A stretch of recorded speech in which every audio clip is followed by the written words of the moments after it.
Ils sont sortis de terre en quelques semaines seulement.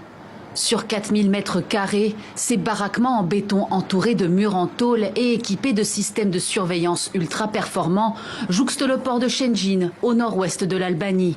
D'ici à quelques jours, ils accueilleront les premiers migrants envoyés par Rome, le temps de traiter leur demande d'asile. Le centre d'accueil est géré par la partie italienne et tout à l'intérieur du centre sera organisé sur la base de la Convention des droits de l'homme sur les réfugiés. Un morceau d'Italie en territoire albanais qui doit accueillir à terme jusqu'à 3000 migrants. Les personnes vulnérables, dont les femmes, les mineurs et les personnes en situation de handicap, sont exclues de cette prise en charge. Une promesse phare de Giorgia Meloni qui compte ainsi endiguer les arrivées depuis le nord de l'Afrique. Depuis la validation du projet par le gouvernement albanais en février dernier, la première ministre italienne fait régulièrement le déplacement pour observer l'évolution des travaux et espère en faire un modèle pour d'autres pays de l'Union européenne.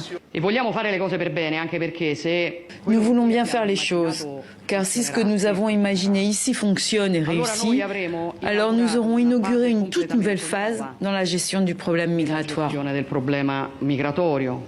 Quelques dizaines de kilomètres plus loin, à Djader, 2 autres sites, un centre de détention et un de vérification des conditions pour obtenir l'asile, sont en cours de construction. Malgré les messages rassurants de Tirana et Rome, de nombreuses ONG italiennes et albanaises fustigent un traitement inhumain et illégal au regard du droit international. Comme nous le savons tous, l'Italie a déjà du mal à répondre aux besoins fondamentaux des demandeurs d'asile qui débarquent sur ses côtes. Il sera encore plus difficile de répondre à leurs besoins fondamentaux et de faire respecter leurs droits dans un pays tiers. Une main tendue de Tirana à Rome pour obtenir son soutien diplomatique lors des négociations d'adhésion à l'Union européenne, selon plusieurs médias d'investigation locaux. Au total, l'Italie devrait dépenser environ 700 millions d'euros pour l'externalisation de demandeurs d'asile en Albanie.